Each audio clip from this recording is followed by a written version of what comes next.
king! What's good, YouTube? King Blazer bringing you guys another video, and today we're talking a little bit about PlayStation price, what they might be coming with when it comes to this next generation, and just a few rumors. Again, I want to say rumors, so take these with a grain of salt. But again, if you guys are new to the channel, go ahead and hit that subscribe to join the vibe. It really helps the channel. If you guys also enjoy the video, slap that like button. I also do Twitch all the time. If you guys want to watch me play any of my video games live, follow me over here on Twitch. I also got a Twitter set up so you guys could go ahead and tweet me anytime you guys like, and you guys will know exactly when I drop a new video on YouTube and when I go live on Twitch. So I've been following both of these consoles very closely, and the one irritating thing about both of them, I can honestly admit, is that they both are at a stalemate. Neither one wants to say what the price of their console is going to be. And we're already in August, and Xbox announced their console, if I'm not mistaken, last year, at the end of last year. So it's pretty funny how we're coming up to this time now when we should at least know when the date's going to come out, how much they are going to be. But there has been some leaks, and leaks on the PlayStation side. And if what this pricing is true, Xbox might have some type of leverage. You see, PlayStation doesn't want to make that same mistake that Xbox made this last time with the Xbox One. And they both know how important pricing is when it comes to these next generation consoles, and how they play a big part on what the sales are going to be for the numbers. But you see, on the same token, Xbox knows that exact same thing.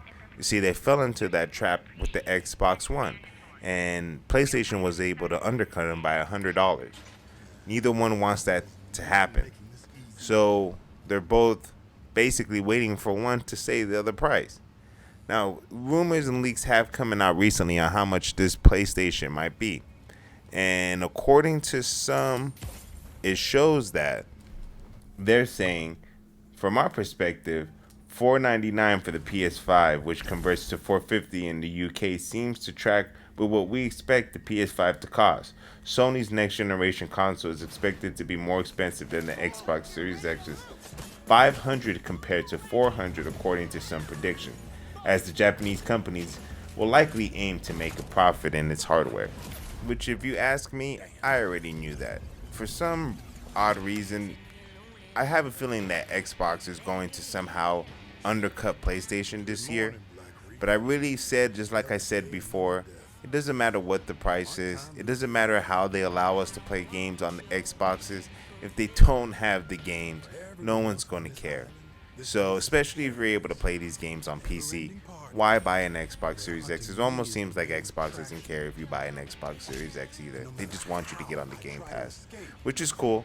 But again, you see, I want you to know that some of these prices might be leaks, and they might not be true. And the reason I'm saying that is because in the same article, in that same source, they say, but there's a problem here. The listed price could very well be placeholders. The clue is that all the peripherals are priced the same. The DualSense controller has a price of $49.90, as do the Pulse 3D headphones as the media controller. Now, that makes no sense, because we all know that a controller can't be the same price as headphones. It just doesn't make sense, especially how expensive some of these controllers are. And I will get back to the controller situation, trust me. But again, all the information on the sources that I'm giving you right now will be in the description below. Again, this all came from a website. They had all the prices up on there, then they took it down, and basically all this information got sorted out. People went ahead and just made use of it, because again, it had prices on the PlayStation 5. People thought that maybe it had leaked, and again, it changed. So I will leave all the sources in my description so you guys can go ahead and look them over, see if you guys believe it or not. Again, take all this information with a grain of salt, but it does seem to fall in line with what everyone is expecting these console prices to be.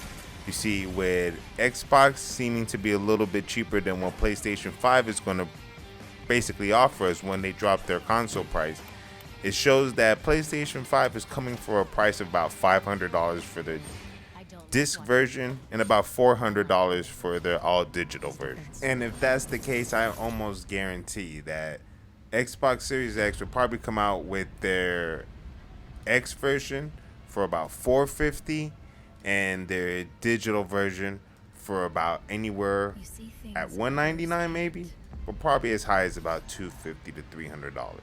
Anywhere in that ballpark, $200 to $300 is what that Xbox Series S Lockhart all digital version with the non-capability. Remember, not doing 4K because it would be a less powered type of version versus like how PlayStation's doing it.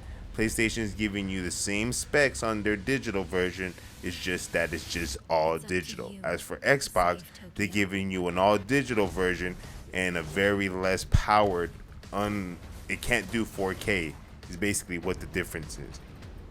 Now I do believe that it's going to be up to the consumer whether how important those 4K capabilities are going to be to them.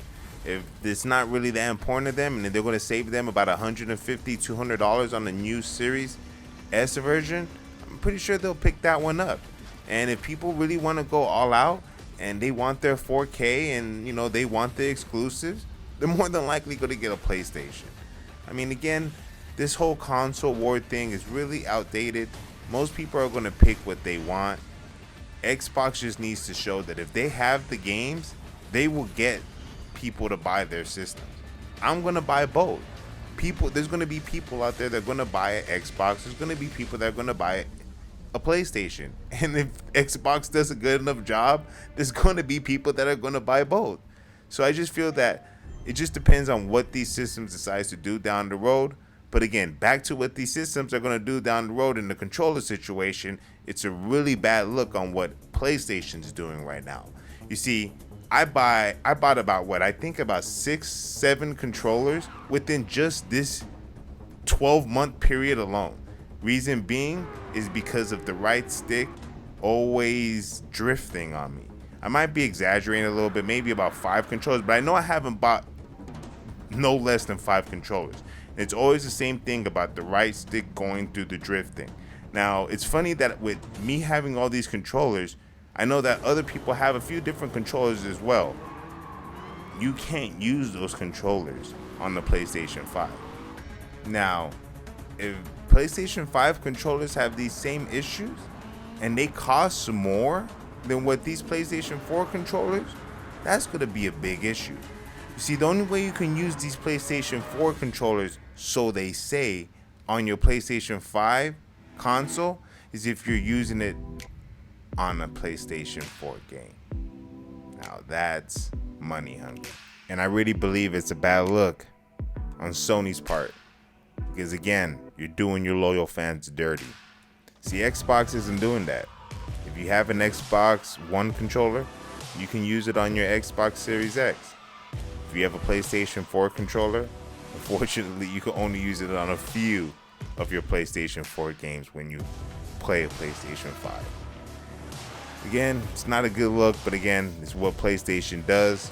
They want to make a profit. They want you to buy all new PlayStation 5 things, and that's just how they move. I really appreciate everyone coming through, watching the video. Again, if you guys do enjoy these videos, make sure to go ahead and hit that like button for me. It really helps the channel grow. Make sure to follow me over here on Twitch. I'm always playing all these video games live. Go ahead and chill with your boy.